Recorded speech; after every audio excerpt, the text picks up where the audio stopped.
Iran के खिलाफ Israel और अमेरिका की जंग का आज चौथा दिन है। बीते 3 दिनों से लगातार दोनों तरफ से हमले हो रहे हैं। पिछले दिन ये भी खबर आई थी कि सऊदी अरब की सबसे बड़ी ऑयल रिफाइनरी पर हमला हुआ। उसके बाद पाकिस्तान में यूएस एम्बेसी पर भी हमला हुआ। उसके अलावा इजरायली पीएम नेतन्याहू के ऑफिस पर भी अटैक की खबरें बहुत चली थी। और शाम को मार्को रूबियो जो डिफेंस सेक्रेटरी हैं अमेरिका के, उन्होंने भी कुछ बयान दिए कि क्यों ये वॉर ट्रिगर हुई और क्या अमेरिका रजीम चेंज के ऑप्शंस को देख रहा है या फिर नहीं। कल से लेकर आज तक जंग को लेकर क्या क्या अपडेट्स हैं वही आज हम जानेंगे। तो साजिद, शुरुआत इसी से करेंगे कि अभी पाकिस्तान में बीते दिन हुआ अमेरिकन एम्बेसी पर हमला। आज खबरें आ रही हैं कि रियाद में भी अमेरिकन एम्बेसी पर हमला हुआ है, ड्रोन अटैक हुआ है। उसे लेकर अब तक क्या क्या जानकारी है? रिया, इसको लेके अपडेट यही है कि 2 ईरानी ड्रोन से यहाँ पे हमले की अब तक खबर आई है और सऊदी अरब की डिफेंस मिनिस्ट्री ने ये एक्सेप्ट किया है और इसका ऐलान किया है कि इन पर हमला हुआ है, जो यूएस की एम्बेसी है रियाद में मौजूद है ना। उसके अलावा इस पर ट्रंप का भी बयान आया है। ट्रंप ने कहा है कि जो ईरान ने यहाँ पे किया है सऊदी अरब में, उसको इसका बदला दिया जाएगा, है ना। उसके अलावा लेबनान से खास तौर पे अपडेट्स हैं, क्योंकि हमने देखा कि परसों से ही, हाँ, दूसरे दिन की ही बात है, दूसरे दिन से ही लामबंदी वहाँ पे शुरू हो गए थे, अटैक शुरू हो गए थे। 4 जगहों पर अटैक हुए था लेबनान में। और कल इसराइल की सेना की तरफ से ये कहा गया था कि हो सकता है कि वो एक ग्राउंड इन्वेजन भी कर सकते हैं लेबनान के अंदर, है ना। लेबनान से अपडेट ये भी है कि कल ही ये कहा गया था इसराइल की लीडरशिप की तरफ से कि नईम कासिम को, जो हसन नसरल्लाह के बाद अब हिजबुल्लाह की कमांड संभाल रहे हैं, उनको कहा गया था कि आप हम पर हमले बिल्कुल ना करें। अगर आप हमले करेंगे तो हम रिटेलिएट करेंगे। और 5 रॉकेट दागे गए हैं हिजबुल्लाह की तरफ से टू इसराइल, है ना। तो लेबनान से ये अपडेट है। और लेबनान से अपडेट ये भी है कि 30 से ज़्यादा वहाँ पे मौतें हो चुकी हैं इसराइली हमलों में। मतलब इसराइली जो हमले कर रहे हैं वहाँ पे लेबनान में, लेबनानी नागरिक उसमें हैं और कुछ हिजबुल्लाह के लड़ाके भी होंगे। लेकिन अभी तक आंकड़े साफ नहीं हो पाए हैं कि कितने हिजबुल्लाह के लड़ाके हैं और कितने लेबनान के नागरिक हैं। इजराइल का डेथ काउंट कुछ अभी तक पता चला? 10 हो गया है ये। मतलब कल तक, परसों की शाम तक, यानी 1 मार्च की शाम तक ये 9 था और आज उसमें से 1 का ही इजाफा हुआ है। लेकिन यह इसमें समझने वाली बात यह है ना कि इसराइल जो है वो कभी भी अपने आंकड़े डिस्क्लोज नहीं करता, बताता नहीं है लोगों के कि हमारा कितना नुकसान हुआ है, कितने हमारे लोग मारे गए हैं। और परसों की 1 मार्च की प्रेस कॉन्फ्रेंस में इसराइल की तरफ से ये साफ साफ कहा गया था, अपने नागरिकों से अपील की गई थी और बोला गया था, उनको आदेशात्मक रूप से बोला गया था कि आप हमलों का जो है वो वीडियो ना बनाएं और उसकी फ़ोटो ना खींचें, तस्वीरें ना खींचें। बहुत ही सख्त हिदायत दी जाती है वहाँ पे। और प्लस इसराइल का ये इतिहास रहा है कि वो अपना नुकसान नहीं बताता है। हमने मिडनाइट हैमर जब हुआ था 25 जून 2025 में, तब भी देखा था कि जितना डिस्ट्रक्शन हुआ है उसकी वैसी जानकारी आ नहीं पाई थी इसराइल की तरफ से। तो अभी जो आंकड़ा इसराइल का वो 10 है। 10 लोग मारे गए। अभी अभी डोनाल्ड ट्रंप का एक ट्रूथ सोशल पर पोस्ट भी आया है 10:26 पर, जिसमें उन्होंने कहा है कि यूनाइटेड स्टेट्स के पास इतना स्टॉक पाइल है वेपन्स का कि वो फॉरएवर वॉर लड़ सकते हैं। लेकिन कुछ रिपोर्ट्स ये भी आ रही हैं कि उनके जो अड्डे हैं, टकर कार्लसन जैसे जो लोग हैं, है ना, इन्होंने सवाल उठाए हैं कि अगर जो अमेरिकी अड्डे हैं मिडिल ईस्ट में, है ना, उनके पास पर्याप्त असलहा है, पर्याप्त एयर डिफेंस मिसाइलें हैं, तो फिर उनके अड्डों पर लगातार हमले क्यों हो रहे हैं। हालांकि ये बात भी सच है कि बहुत बड़ा कोई नुकसान नहीं हुआ है अमेरिकी अड्डों का। लेकिन एक सवाल ये भी उठाया जा रहा है। और टकर कार्लसन, मतलब आप समझिए कि एक मागा के बहुत बड़े चेहरा माने जाते हैं, माफ़ कीजिएगा, और डोनाल्ड ट्रंप के समर्थक हैं। लेकिन ईरान पे जो वॉर चल रही है ना, उसमें उनका ये कहना है कि हम इसराइल की वॉर में अपने आप को क्यों झोंक रहे हैं। कई अमेरिकन्स के सर्वे भी आए हैं, सर्वेज में भी ये सामने आया है कि अमेरिकन्स नहीं चाहते हैं कि अमेरिका एक और जंग में फिर से पड़े। स्ट्रेट ऑफ हॉर्मुज को लेकर बहुत कंफ्यूजन था कि कब बंद हुआ या अभी तक बंद ही है, उसे लेकर अब तक क्या अपडेट है? अभी ये आधिकारिक रूप से कंफर्म हो चुका है कि स्ट्रेट ऑफ हॉर्मुज को अब बंद कर दिया गया है। अब तक यही अपडेट आई थी, IRGC की तरफ से कुछ बयान थे कि हमने थोड़ा बंद किया और कुछ 2 दिन से अटैक्स तो शुरू हो गए थे। IRGC ने, रिवोल्यूशनरी गार्ड कोर ने, ये तो बोल दिया था कि वहां से अगर कोई हमें बिना इत्तला दिए मतलब अपने जहाज भेजेगा तो हम अटैक करेंगे। और ये भी खबर आई थी कल तक, यानी 2 मार्च तक, है ना, ये खबरें आ गई थी कि वहां पे 3 जहाज़ों को टारगेट किया गया। उसमें से कुछ एक दो ऑयल टैंकर भी थे और ये भी कंफर्म है कि उसमें से एक ब्रिटिश जहाज भी था।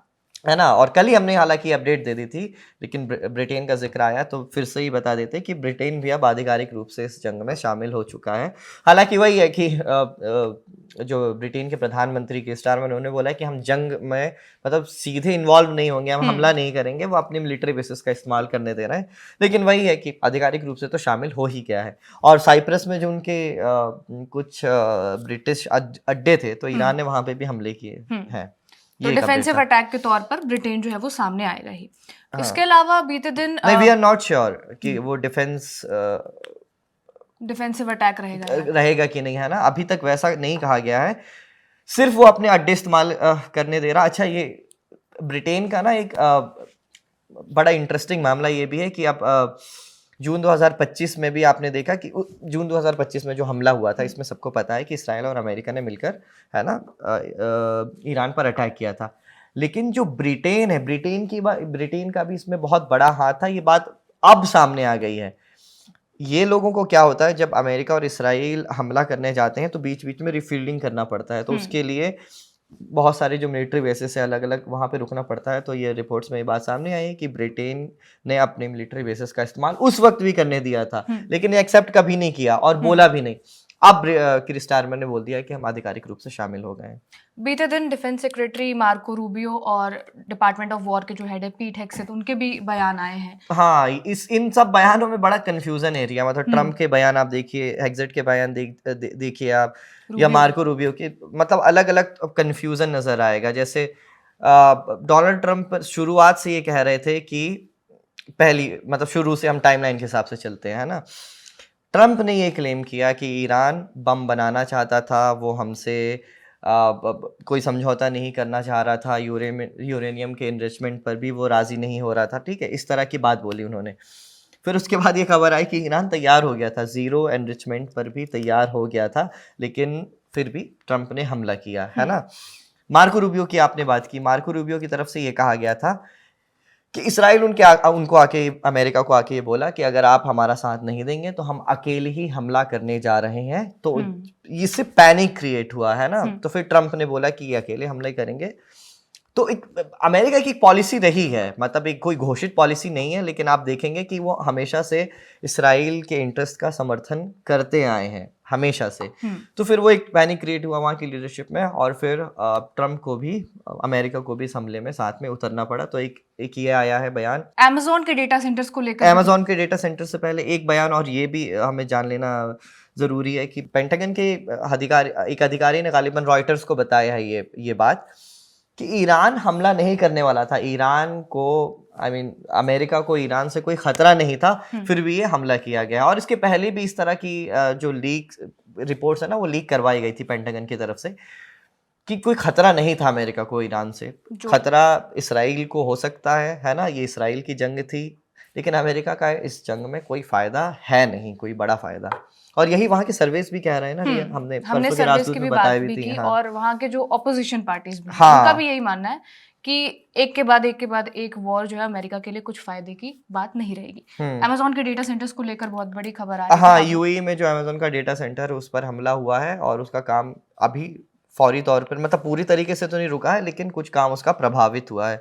स्टेट डिपार्टमेंट ने एक ऐलान किया है कि जो नॉन इमरजेंसी स्टाफ है यूएस का, जो रहता है जॉर्डन, बहरीन और इराक में, वो वापस चला जाए। मतलब इससे यही समझ में आता है कि जंग इंटेंस होने वाली है और आगे बढ़ने वाली है, लेकिन कब तक? 4 हफ्तों तक, है ना। डोनाल्ड ट्रम्प का कल बयान आया, उन्होंने बोला कि उनसे पूछा गया कि कब तक ये बढ़ सकती है जंग, तो 3 से 4 हफ्ता उन्होंने बोला है। तो मैक्सिमम 4 हफ्ते की जंग खिंच सकती है। उसका रीज़न भी प्रिया, अगर हम उसके रीज़न पे जाएं तो हमको वही समझ में आएगा कि नवंबर में है मिड टर्म इलेक्शन वहाँ पे। और आपने अभी भी बताया, हम बार बार इस बात का जिक्र कर ही रहे हैं कि ईरान की जनता नहीं चाहती, माफ़ कीजिएगा, अमेरिका की जनता नहीं चाहती कि ईरान की जंग में अमेरिका साथ दे, अपना पैसा खर्च करे। तो हो सकता है कि ट्रम्प के खिलाफ माहौल बन रहा हो वहाँ पे, हो सकता है, क्या माहौल बनना शुरू भी हो गया है, और उनकी रेटिंग्स है, वो रेटिंग्स लगातार नीचे गिर रही है। और ट्रम्प नहीं चाहते कि मिड टर्म इलेक्शन में उनकी हार हो, क्योंकि मिड टर्म इलेक्शन बहुत अहम होता है ना। वहाँ पे उनके गवर्नर चुने जाते हैं, सीनेट के सदस्य चुने जाते हैं। अगर इन सब में, है ना, संसद में इनकी संख्या कम होती है तो पावर कम हो जाएगी डोनाल्ड ट्रम्प की। तो एक डर ट्रम्प को ये भी है, इसलिए वो बहुत ज़्यादा आगे जंग को खींचें, ये अब तक पॉसिबल नहीं लगता। और ट्रम्प ने इसलिए भी कहा है कि हम बूट्स ऑन द ग्राउंड के बारे में सोच भी नहीं रहे हैं, तो ज़मीनी हमला वहाँ पे नहीं हो पाएगा। जो अमेरिका के सैनिक है वो ईरान नहीं जाएंगे, अब ये बात भी कंफर्म होती नज़र आ रही है। अच्छा, यूएस के स्पेशल एनवॉय स्टेवन विटकॉफ का भी एक बयान सामने आ रहा है कि हमने अच्छा। ईरान को पेमेंट किया था फ्यूल का अच्छा 10 साल के हाँ, लिए। ये वाला ये बयान भी अगेन, ये भी जो आलोचक है वो ये कह रहे हैं कि ये भी बहुत अलग तरह का झूठ है, ये जो अमेरिका की तरफ से बार बार बोला जा रहा है। स्टीव विटकॉफ जो स्पेशल एनवॉय हैं, उन्होंने कहा है कि हमने जो बातचीत हुई थी, उन्होंने ये नहीं बताया कि किस राउंड में हुआ था ये बात कंफर्म, लेकिन 3 राउंड की बातचीत हुई थी, तो उनमें से किसी एक राउंड में ये बात कही गई थी। अमेरिका ने ईरान को ये ऑफर दिया कि जो न्यूक्लियर साइट्स में जो फ्यूल डलता है ना, वो फ्यूल नहीं देंगे लेकिन उसकी पेमेंट करेंगे, है 10 ना। साल के लिए। लेकिन कई रिपोर्ट्स में मैं ये भी पढ़ रहा था, I am not very sure, मैं कोट नहीं कर सकता, लेकिन कई रिपोर्ट्स में मैंने ये भी पढ़ा है कि वो फ्यूल देने के लिए भी राजी हो गए थे, अमेरिका ऐसा क्लेम कर रहा है ना। लेकिन फिर जब ईरानी साइट्स की हम बात करें तो ईरान ने तो बोला था कि हम तो राजी हो गए थे डील करने के लिए, हम एनरिचमेंट नहीं भी करना चाहते थे, सिर्फ सिविलियन यूज़ के लिए करना चाहते थे, अमेरिकी शर्त भी हम मानने के लिए राजी हो गए थे, बस साइन होना बाकी था। और ये भी कहा जा रहा था कि यहाँ पे इनका जो प्रतिनिधिमंडल है वो यहाँ से हवाई जहाज से वापस उतरा है और उस टाइम तक हमला हो गया है। बिल्कुल। ईरान का डेथ काउंट भी अब सामने आ रहा है और ईरान और लेबनान सब में मिलाकर 600 से ज्यादा मौतों की पुष्टि की गई है, जिसमें से 150 से ज्यादा स्कूली बच्चियां हैं, हाँ, जिस पे जिनके इजरायली मिसाइल आके गिरा था। आपको सोशल मीडिया पोस्ट के जरिए भी दिख रहा होगा, जो एम्बेसीज हैं वो भी पोस्ट कर रहे हैं ग्रेव्स की तस्वीरें, जो मास ग्रेव्स जो हैं वो वहां पर बनाई जा रही हैं बच्चियों के लिए। अभी तक ये सारी अपडेट्स आई हैं, आगे जो भी अपडेट्स होंगी वो हम आपको वीडियो के जरिए पहुंचा रहे हैं। इसके अलावा हम आपको राजदूत भी शाम को एनालिसिस, पूरा इस जंग को लेकर जो भी एनालिसिस है वो भी आप तक पहुंचा रहे हैं, इसलिए इस एनालिसिस को सबसे पहले सुनने के लिए और इसके अलावा मोहसिन रजा जो एक्सपर्ट्स मिडिल ईस्ट के मामलों में खास तौर पे बहुत अच्छी जानकारी रखते हैं, उनकी स्टडी है, रीडिंग है, और वो भी जिंदल ग्लोबल यूनिवर्सिटी में वो पढ़ाते हैं प्रोफेसर, वो भी हमारे साथ कुछ देर में जुड़ने वाले हैं। तो खबरगांव पर आपको लगातार आज की अपडेट्स मिलती रहेगी। ठीक है, तो इन्हीं अपडेट्स को देखने के लिए आप खबरगांव को सब्सक्राइब कीजिए और देखते रहिए। इस पूरे वीडियो को रिकॉर्ड किया है हमारे साथी इरशाद ने, शुक्रिया।